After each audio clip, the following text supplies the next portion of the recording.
Hello मेरे छात्रों, मित्रों और विद्यार्थियों। अब हम एक नए चैप्टर की तरफ बढ़ते हैं जिसका नाम है circulatory shock and heart failure.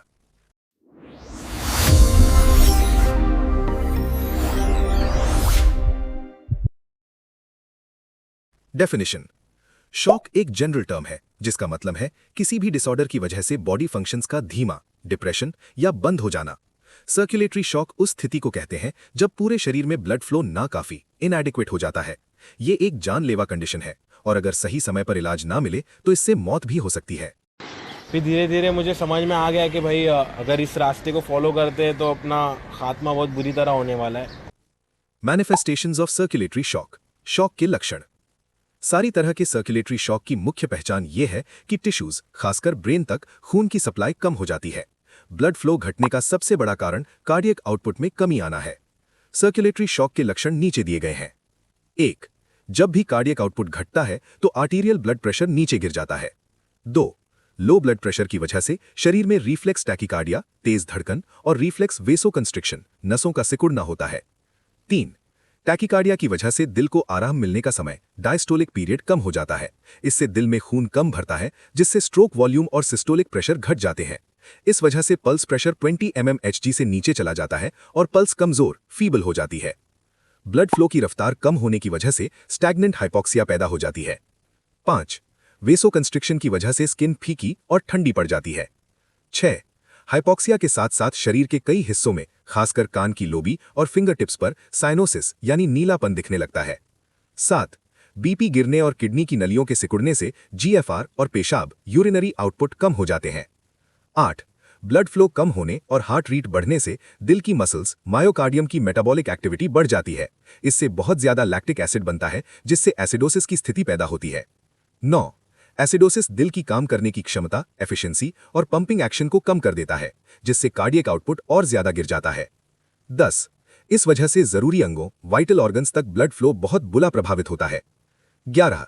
Brain tissues तक खून ना पहुंचने से इस्कीमिया होता है जिससे बेहोशी, फेंटिंग और ब्रेन टिश्यूज का ऐसा नुकसान होता है जिसे ठीक नहीं किया जा सकता। 12. आखिर में ब्रेन डैमेज और कार्डियक अरेस्ट की वजह से इंसान की मौत हो जाती है। Stages of circulatory shock. Circulatory shock 3 stages में होता है। 1. फर्स्ट स्टेज या कॉम्पनसेटेड स्टेज। 2. सेकेंड स्टेज या प्रोग्रेसिव स्टेज। 3. थर्ड स्टेज या इररिवर्सिबल स्टेज। 1. फर्स्ट स्टेज और non progressive stage. First stage को नॉन प्रोग्रेसिव स्टेज भी कहा जाता है। जब ब्लड लॉस टोटल वॉल्यूम के 10% से कम होता है तो ब्लड प्रेशर सिर्फ थोड़ा सा, मॉडरेटली, गिर जाता है। इस वक्त शरीर के रेगुलेटरी मैकेनिज्म्स कामयाबी से काम करते हैं ताकि नॉर्मल बीपी और ब्लड फ्लो को वापस लाया जा सके। इस तरह शॉक आगे नहीं बढ़ता, नॉन प्रोग्रेसिव, और इंसान ठीक हो जाता है। ये मैकेनिज्म्स नेगेटिव फीडबैक कंट्रोल पर काम करते हैं। 1. बैरो रिसेप्टर मैकेनिज्म। बीपी गिरने पर बैरो रिसेप्टर्स स्ट्रॉन्ग सिंपैथेटिक स्टिमुलेशन शुरू करते हैं जिससे वेसोकंस्ट्रिक्शन और टैकिकार्डिया होता है। 2. Renal mechanism. किडनीज बड़ी मात्रा में रेनिन निकालती हैं जिससे एंजियोटेंसिन 2 बनता है। एंजियोटेंसिन 2 घना वेसोकंस्ट्रिक्शन करता है और एड्रीनल कॉर्टेक्स से एल्डोस्टेरॉन रिलीज करवाता है। एल्डोस्टेरॉन किडनीज द्वारा नमक और पानी को शरीर में रोकता है जिससे ब्लड वॉल्यूम रिस्टोर होता है। 3. ADH mechanism. पोस्टीरियर पिट्यूटरी से निकलने वाला एडीएच हार्मोन किडनीज में पानी की रोकथाम बढ़ा देता है और वेसोकंस्ट्रिक्शन में भी मदद करता है। इन मैकेनिज्म्स की वजह से बीपी वापस नॉर्मल हो जाता है। पानी की रोकथाम और इंटरस्टिशियल स्पेस से फ्लूइड का ब्लड में आना ब्लड वॉल्यूम को पूरा कर देता है और इंसान रिकवर कर जाता है। मैं कहाँ हूँ बहन? सही इलाज से इस प्रोग्रेशन को पूरी तरह से रोका जा सकता है। 2. सेकेंड स्टेज और प्रोग्रेसिव स्टेज। सेकेंड स्टेज को डीकॉम्पनसेटेड स्टेज भी कहते हैं। जब शॉक सिवियर होता है तो शरीर में पॉजिटिव फीडबैक सिस्टम शुरू हो जाता है जिस वजह से रेगुलेटरी मैकेनिज्म्स भरपाई करने में नाकाम हो जाते हैं। अब शॉक प्रोग्रेसिव स्टेज में एंटर कर जाता है। हालांकि तुरंत और सही इलाज से इस स्टेज को अभी भी रिवर्स किया जा सकता है। इस स्टेज के दौरान ब्लड प्रेशर इतना नीचे गिर जाता है कि दिल की मसल्स तक ब्लड फ्लो नहीं पहुंच पाता। न्यूट्रिशन और ऑक्सीजन की कमी से मायोकार्डियम डिटीरियोरेटिंग होने लगता है। टिश्यूज से निकलने वाले जहरीले पदार्थ, खासकर बैक्टीरिया के एंडोटॉक्सिन, दिल को बुरी तरह प्रभावित करते हैं। ब्लड फ्लो ना होने की वजह से वेसोमोटर और सिंपैथेटिक सिस्टम भी बंद होने लगते हैं जिससे बीपी और ज्यादा गिर जाता है। लो प्रेशर की वजह से कैपिलरीज जैसी छोटी नलियों में खून जमने लगता है। अब कैपिलरीज की परमेबिलिटी बढ़ जाती है जिससे खून का पानी फ्लूइड निकलकर सेल्स के बीच की जगह इंटरस्टिशियल स्पेस में चला जाता है।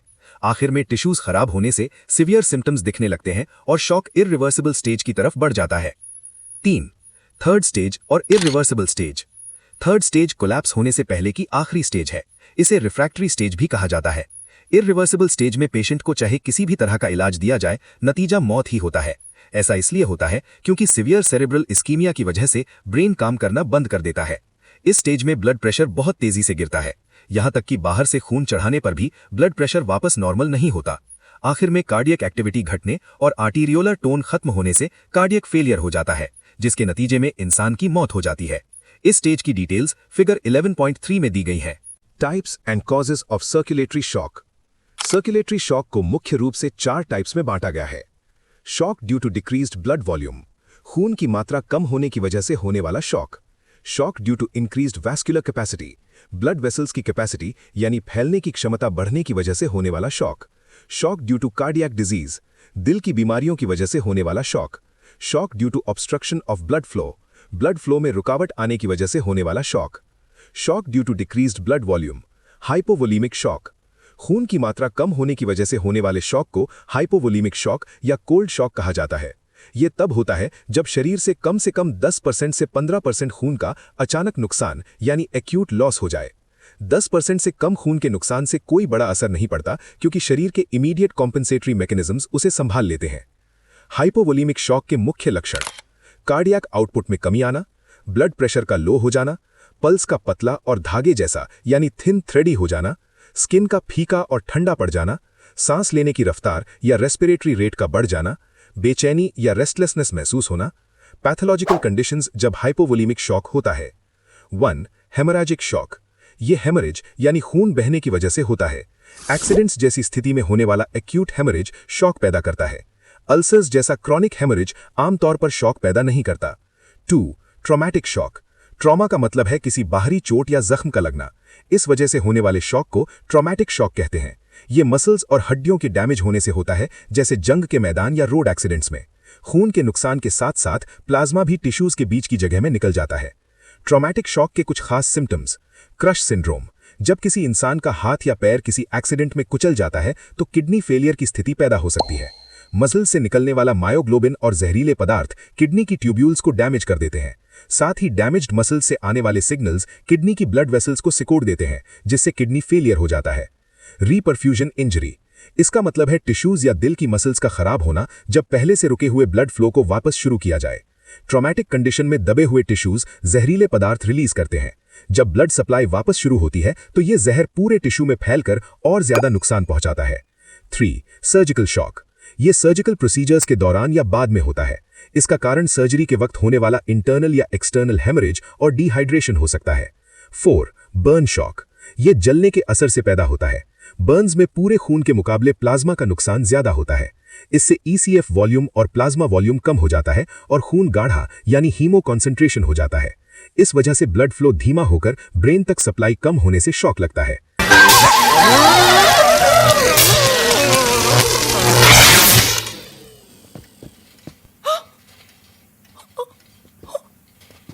What have you done to my house? 5. Dehydration shock. Dehydration का मतलब है शरीर में पानी की कमी होना। इससे ब्लड वॉल्यूम घट जाता है और नतीजे में शॉक लगता है। Shock due to increased vascular capacity, vasogenic shock. इस केस में ब्लड वॉल्यूम बिल्कुल नॉर्मल होता है। शॉक इसलिए लगता है क्योंकि टिश्यूज तक खून की सप्लाई नाकाफी यानी इनएडिक्वेट हो जाती है, और इसका कारण है ब्लड वेसल्स की कैपेसिटी का बढ़ जाना। वैस्कुलर सिस्टम की कैपेसिटी तब बढ़ती है जब ब्लड वेसल्स बहुत ज्यादा फैल जाती हैं। इसे वेजोजेनिक, लो रेजिस्टेंस या डिस्ट्रीब्यूटिव शॉक के नाम से जाना जाता है। Causes and types of vasogenic shock. 1. Vasomotor tone का अचानक खत्म हो जाना, न्यूरोजेनिक शॉक। 2. एनाफाइलैक्सिस यानी severe allergy, anaphylactic shock. 3. Sepsis यानी infection, septic shock. 1. Neurogenic shock. Neurogenic shock उस तरह का शॉक है जिसमें नर्वस सिस्टम अचानक डिप्रेस हो जाता है। ऐसा वेजोमोटर टोन खत्म होने की वजह से होने वाले बड़े वेजोडाइलेशन यानी वेसल्स के फैलने के कारण होता है। कंडीशंस जब न्यूरोजेनिक शॉक डेवलप होता है। 1. इश्कीमिया ऑफ ब्रेन। मेड्यूला में होने वाला सिवियर इश्कीमिया वेजोमोटर सेंटर की एक्टिविटी को धीमा यानी डिप्रेस कर देता है। 2. जनरल एनेस्थीसिया के दौरान। 3. स्पाइनल एनेस्थीसिया के दौरान। 4. Emotional conditions. बहुत ज्यादा जज्बाती यानी एक्सट्रीम इमोशंस होने पर ऑटोनॉमिक नर्वस सिस्टम की एक्टिविटी अचानक और बहुत ज्यादा बढ़ जाती है, जिससे इंसान न्यूरोजेनिक शॉक की वजह से बेहोश हो जाता है। सिंकपी, फेंटिंग या बेहोशी। सिंकपी या फेंटिंग का मतलब है अचानक और थोड़ी देर के लिए होश खो देना और पॉस्चरल टोन यानी शरीर का बैलेंस खत्म हो जाना, जिसमें इंसान अपने आप ठीक हो जाता है। ये दिमाग तक खून की सप्लाई टेम्पररी कम होने की वजह से होता है। सिंकपी के टाइप्स 1. वेजोवेगल सिंकपी या इमोशनल फेंटिंग। ये वेगस नर्व के अचानक स्टिम्युलेट होने से होता है। इसे न्यूरोकार्डियोजेनिक सिंकपी भी कहते हैं। ये ऑटोनॉमिक नर्वस सिस्टम के पैरासिम्पैथेटिक हिस्से के बहुत ज्यादा एक्टिव होने से होता है। इसमें वेगस नर्व दिल की मसल्स को रोकती है, जिससे हार्ट रेट अचानक गिर जाती है यानी ब्रैडिकार्डिया। साथ ही पैरासिम्पैथेटिक फाइबर्स नसों को फैला देते हैं, जिससे बीपी गिर जाता है यानी हाइपोटेंशन। इन दोनों वजहों से दिमाग तक खून कम पहुंचता है और इंसान बेहोश हो जाता है। ये अक्सर बहुत ज्यादा इमोशनल स्ट्रेस या थकान में होता है। 2. पॉस्चरल सिंकपी, लंबे समय तक खड़े रहने से होने वाली बेहोशी। इसमें पैरों की तरफ खून जमा हो जाता है, जिससे ब्रेन तक सप्लाई कम हो जाती है। 3. मिक्चुरेशन सिंकपी, पेशाब के दौरान बेहोशी होना।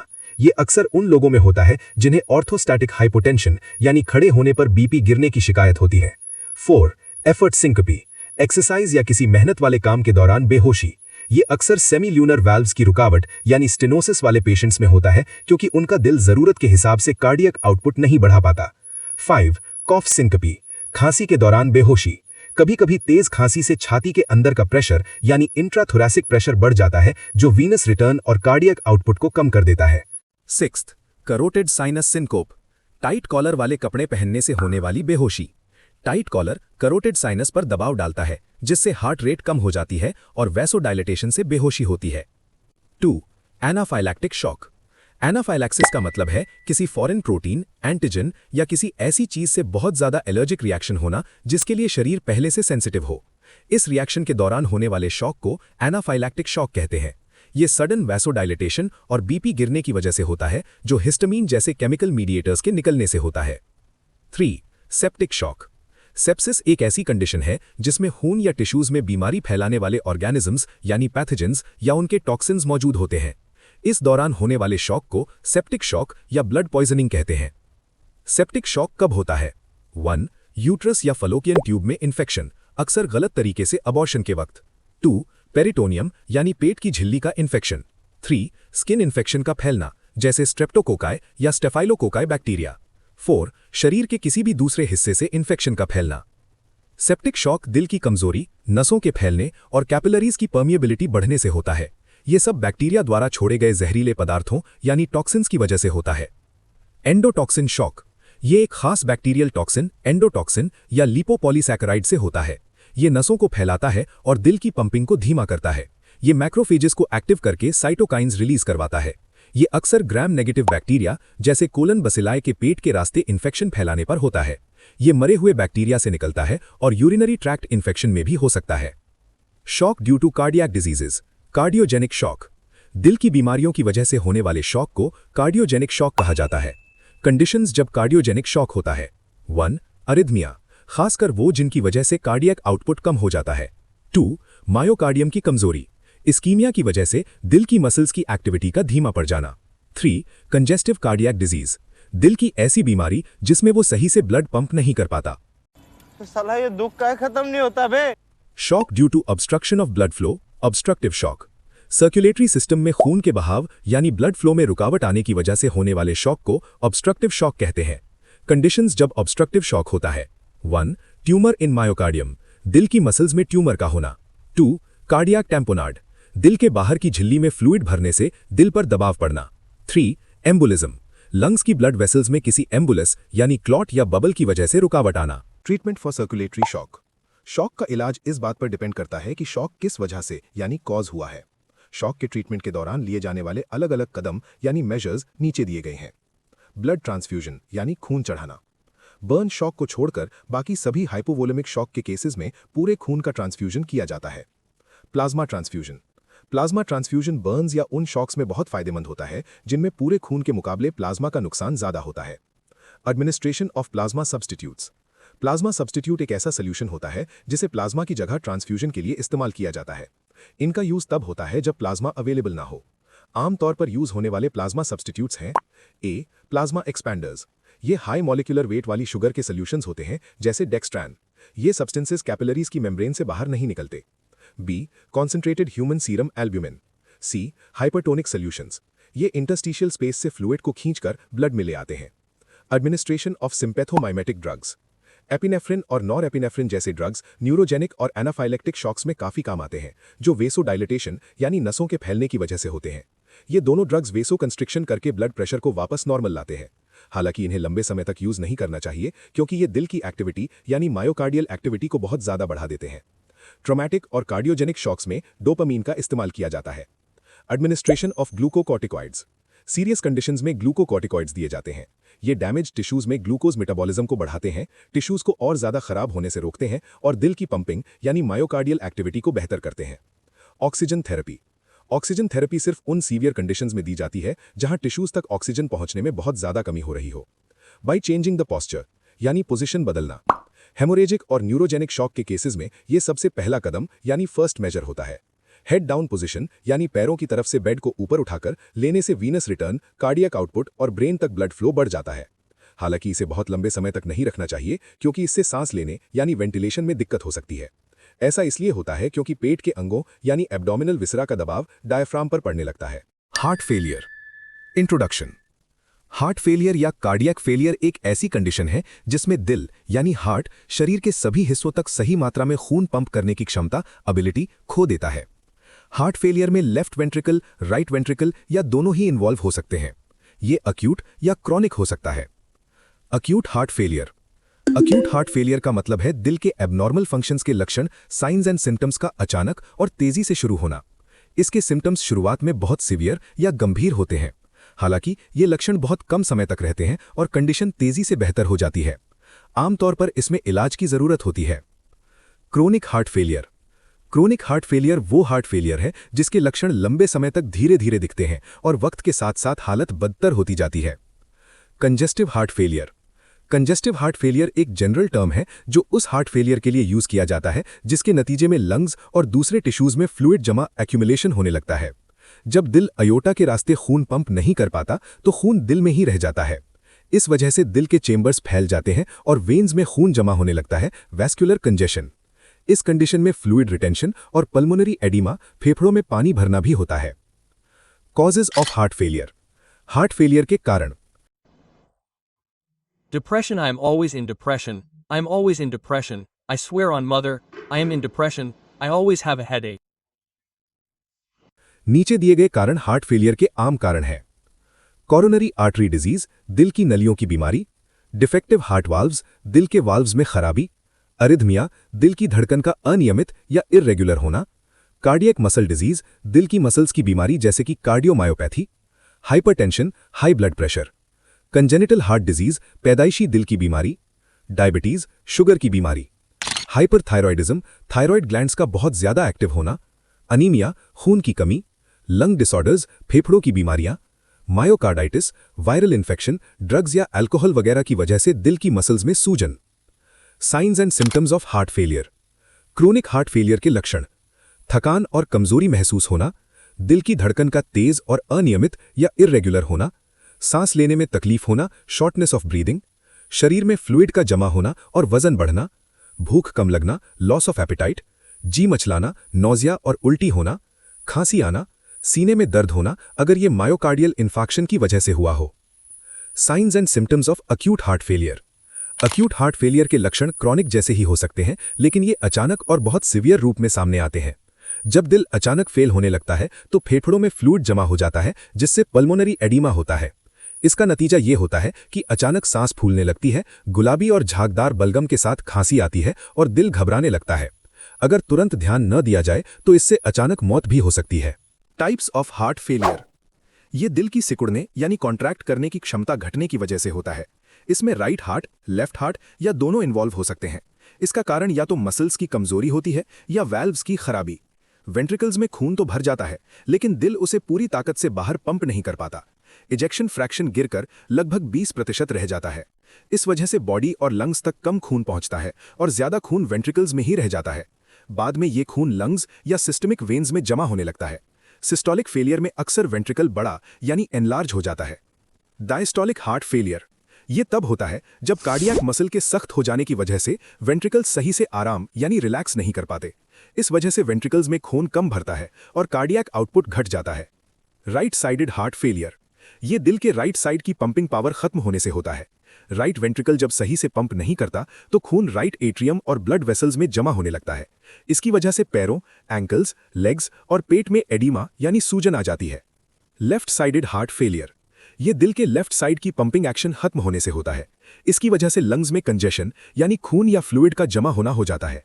Compensated versus decompensated heart failure, chronic heart failure या तो कॉम्पनसेटेड हो सकता है या फिर decompensated. Compensated heart failure, compensated heart failure वो हार्ट फेलियर है जिसमें कार्डियक आउटपुट ना काफी नहीं होता, एडिक्वेट रहता है। दिल अपने नॉर्मल कॉम्पनसेटरी मैकेनिज्म्स के जरिए कार्डियक आउटपुट को बनाए रखने की कोशिश करता है, जैसे कि हार्ट रेट का बढ़ना, वेंट्रिकल्स के सिकुड़ने की ताकत यानी फोर्स ऑफ कॉन्ट्रैक्शन का बढ़ना और वेंट्रिकुलर हाइपरट्रोफी यानी वेंट्रिकल की मसल्स का मोटा होना। कॉम्पनसेटेड हार्ट फेलियर में सिम्टम्स स्टेबल यानी स्थिर रहते हैं और शरीर में फ्लूइड जमा होने या फेफड़ों में पानी भरने जैसे लक्षण नहीं दिखते। लेकिन आखिरकार ज्यादातर पेशेंट्स में दिल इन कॉम्पनसेटरी मैकेनिज्म्स के बावजूद शरीर की डिमांड को पूरा नहीं कर पाता और ये स्थिति डीकॉम्पनसेटेड हार्ट फेलियर की तरफ ले जाती है। डीकॉम्पनसेटेड हार्ट फेलियर, डीकॉम्पनसेटेड हार्ट फेलियर वो हार्ट फेलियर है जिसमें कार्डियक आउटपुट नाकाफी हो जाता है। इसकी मुख्य पहचान ये है कि दिल की हालत तेजी से खराब यानी डिटीरियरेशन होने लगती है और कार्डियक फंक्शन अचानक और बहुत बुरी तरह यानी ड्रास्टिक वर्सनिंग गिर जाता है, जिसके नतीजे में मौत हो सकती है। Buy myself another bottle, I don't even check the price. Black jacket on me, looking cute, make sure she looking twice. I don't even wanna go out. It's still cold even when I'm out the house. She wanna play house, what you talking about? I wanna stay out, and I'm just talking out loud. Cigarette the wrong way.